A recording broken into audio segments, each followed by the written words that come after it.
সুপ্রিয় দর্শক মণ্ডলী, এবার লালমনিরহাট ডক্টর মিজানুর রহমান আজহারীর মাহফিল করবে নতুন ইতিহাস। এটি হচ্ছে আমরা যেখানে দাঁড়িয়ে কথা বলছি, এটি হচ্ছে আমাদের 1 নম্বর ভেন্যু। এটা আমাদের দ্বিতীয় ভেন্যু, যার নাম হলো বাংলাদেশ রেলওয়ে সরকারি চিলড্রেন পার্ক উচ্চ বিদ্যালয়। আমাদের তাফসির মাহফিলের 3 নম্বর ভেন্যু।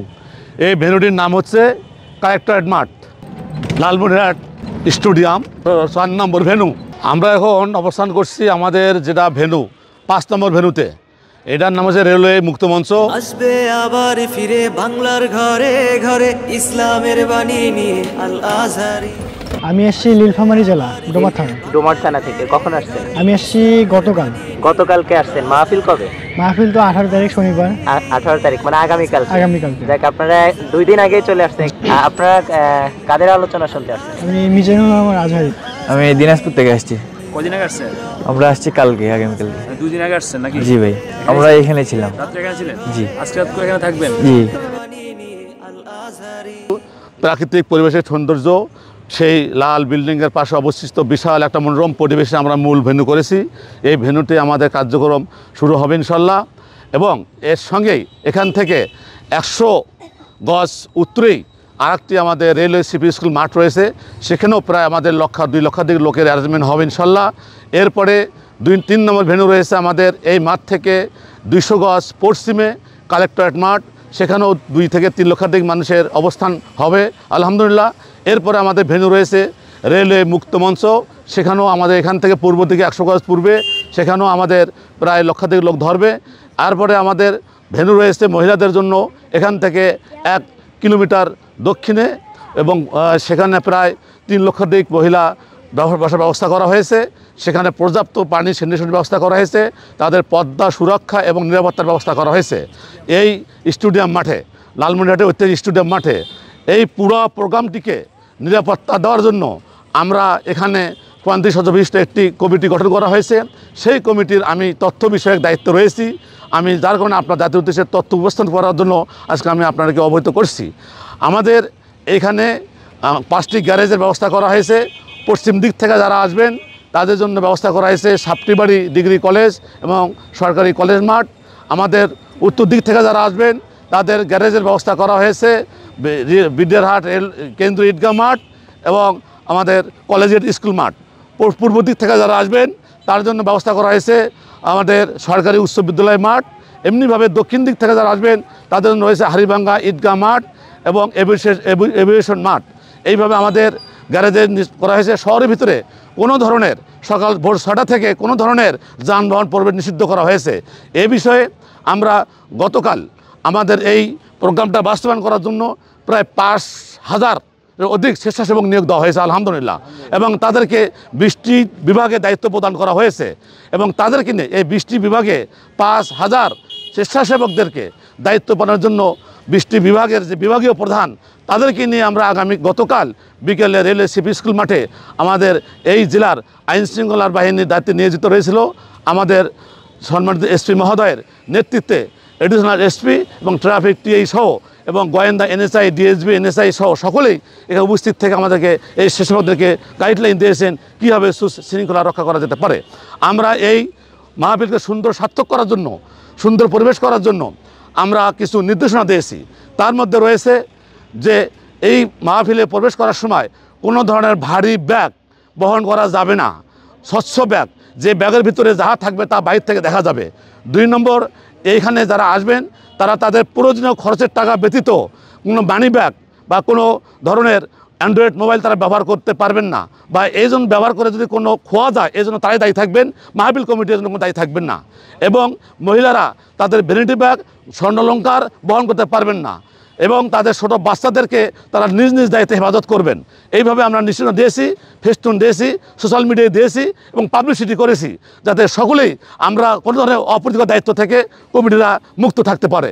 তারপরে আমাদের এখানে যৌথ বাহিনী, এখানে আমাদের লালমনিরহাটে সেনাবাহিনী সি এবং আমাদের এখানে বিমান বাহিনী, এখানে এসপি, এখানে আনসার ব্যাটালিয়ান, এখানে বিজিবি ক্যাম্প রয়েছে, বিজিবির প্রধান সহ আইন শৃঙ্খলা বাহিনীর প্রোগ্রাম করা হয়েছে। গত 3 দিন আগে ডিসি মহোদয়ের কার্যালয়ে তার নেতৃত্বে এই মাহফিলকে কেন্দ্র বিশেষ জরুরি আইনসভা মিটিংয়ের মধ্য দিয়ে এই দিকগুলো দেওয়া হয়েছে।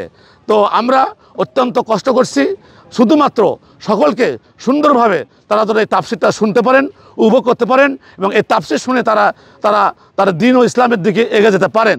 এজন্যই প্রয়োজন আপনাদের সকলের সার্বিক সহযোগিতা। আপনারা যদি আমাদের সহযোগিতা না করেন তাহলে আমরা আপনাদেরকে এই সেবা দিতে পারবো না। এজন্য আমাদের খাওয়ার হোটেলের জন্য নির্দিষ্ট জায়গা বরাদ্দ দেওয়া হয়েছে। এই জন্য কোনো বিচ্ছিন্নভাবে কোথাও কোনো দোকান বসতে দেওয়া হবে না। এরপরেও আমাদের অজু ইস্তিনজার জন্য এই কালেক্টরেট মাঠের, আমাদের এই মূল মাঠের, সরাদ্দি মাঠের এই যে দেখা যাচ্ছে উত্তর এখান থেকে 50 গজ দূরে আমাদের প্রায় 100 থেকে 200 লোকের একটা উজুর ব্যবস্থা করা হয়েছে ওপেনই। এটা স্থানীয় জনস্বাস্থ্য পরিষদ অধিদপ্তর করে দিয়েছেন। আমাদের কালেক্টর মাঠেও উজুর ব্যবস্থা করা হয়েছে। আমাদের স্যানিটেশনের জন্য টয়লেটের ব্যবস্থা করা হচ্ছে। গতকাল শুনেছি যে আপনারা এই লালমনিরহাটের মাহফিলের জন্য ট্রেন বরাদ্দ করেছেন। জি আলহামদুলিল্লাহ, সুন্দর প্রশ্ন, ধন্যবাদ।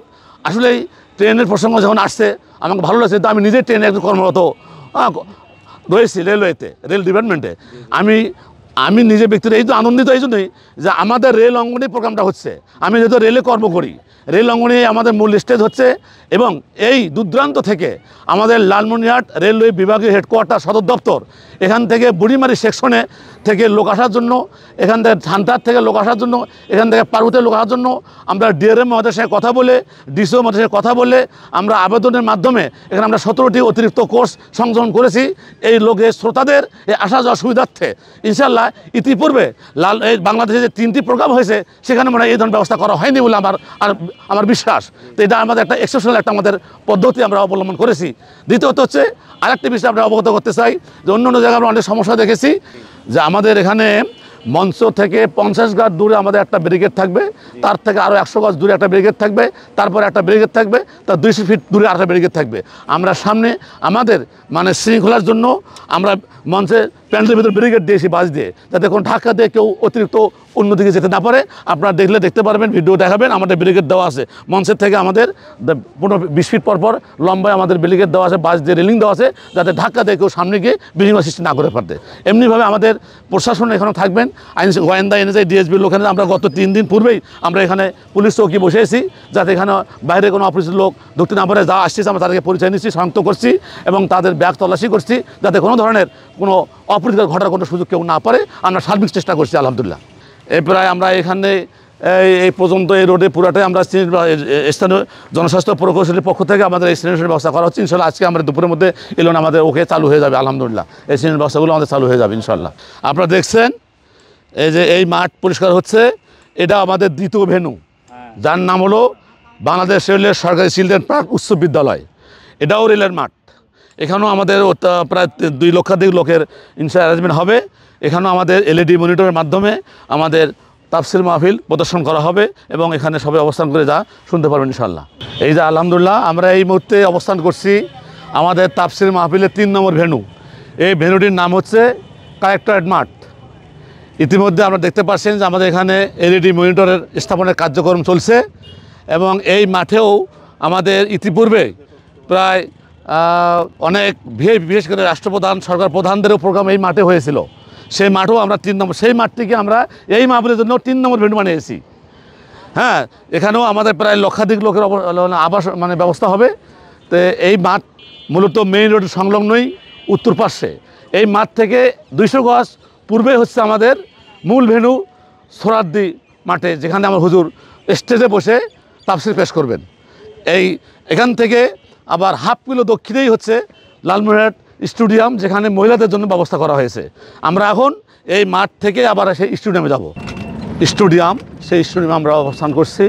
এখন আমরা স্টেডিয়ামে ঢুকবো ইনশাল্লাহ। আমাদের এই যে মূল ভেন্যুতে আমরা ঢুকলাম। এই দেখেন বিশাল আকৃতির মাঠ। এখানে প্রায় আমাদের 5 লক্ষাধিক মহিলার অ্যারেঞ্জমেন্ট হবে ইনশাল্লাহ। খোলামেলা পরিবেশ। এখানে মহিলাদের যে দক্ষিণ সাইডে স্যানিটেশন ব্যবস্থা করা হয়েছে, টয়লেটের ব্যবস্থা রয়েছে। আর আমার জয়নাল ভাই নেতৃত্বে দিনরাত এখানে কার্যক্রম হচ্ছে আলহামদুলিল্লাহ। এখানে আমরা পদ্মার সহিত সুন্দরভাবে এই মাহফিল সম্পূর্ণ হবে যদি সকলের সার্বিক সহযোগিতা ইনশাল্লাহ। আজকে আপনাদের সামনে তথ্য উপস্থাপন করলাম। এই তথ্য উপস্থাপন করার জন্য আজকে এই আমার সাক্ষাৎকার। আসসালামু আলাইকুম রহমতুল্লাহি ওয়া বারাকাতুহু।